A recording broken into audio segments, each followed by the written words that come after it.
my mom didn't know. And my dad was in the house with my mom, and I was just a baby in my mom's arms. The police came and arrested my father. They took him. They looked at my mom while I was in her arms and said, "You see your nigger son there? He's gonna be like his nigger daddy, and he's gonna end up in jail just like him before he turns 16. I'm 15, so I'm going strong. I'm not giving them the satisfaction. It's not all white people, it's only certain, because some of them still like live in the past of like what happened and don't like black people.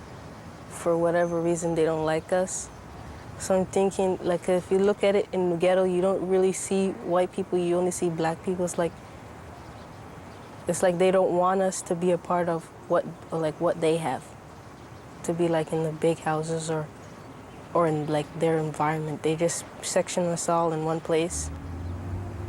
Do you think you have less of a chance because you're black or because you're poor? Both. What do you think holds you back more?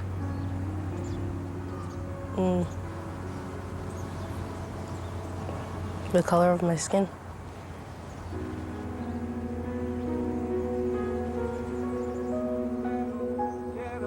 Ghetto, do you know what it's like to live life in a ghetto?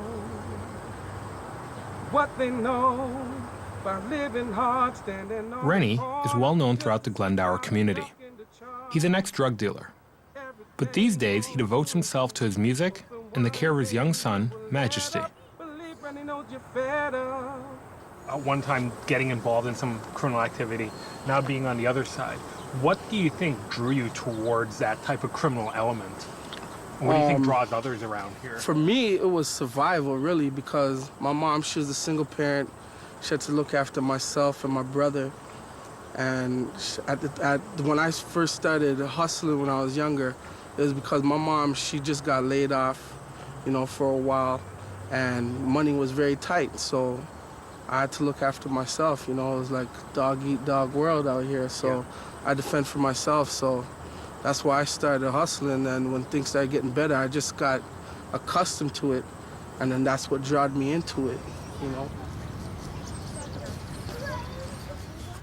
The things we've been hearing about on the news over the last year, all the gun shooting and stuff, a lot of people say it has nothing to do with being poor, but it has everything to do with gangsterism and dope and drugs. It's not. What do you feel about that? That's what starts everything first. Like, even my mom told me, poverty.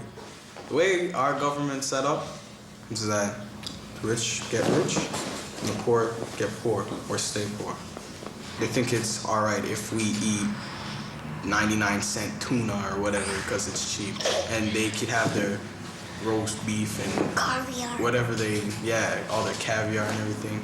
Eat healthy. We can't eat healthy. Like, I don't have a whole bunch of fruits and vegetables in my house. I'm not even gonna lie to you, because it's just poverty. And then when you don't have it, you try to make your way. Just try to get it. Get around the system. And the situation that happened at our church, and the woman was there, and her son was gunned down. You know what that mother said to me? I was working 3 jobs, so my son wouldn't have to go on the streets. Did it help? She was doing the best that she could, and it didn't help. So that means she needs help from us, because she wasn't a bad person, and he wasn't a bad kid, but the streets just took him over. You know, the father wasn't there. The community let her down, and then result, he is gone. Now, how do we fix that? Well, we can't fix that, but we can make sure that the next one that comes along in that situation, we can find a way to help them, educate them, mentor them. But after school, listen, blame the after school program. When you were in school, didn't you play football, soccer, basketball? What are our kids doing after school now? They're in the mall. The government wants an answer? Take the money out of the prison, put it back in the after school programs. People need to start looking towards a future for these younger generations coming up, because once they realize that they have no future, they're not going to care.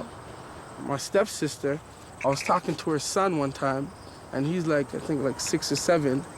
I go to him, I'm like, yeah, so what do you want to be when you're older? He's like, I don't care, life sucks. I'm like, life sucks. You're only 6.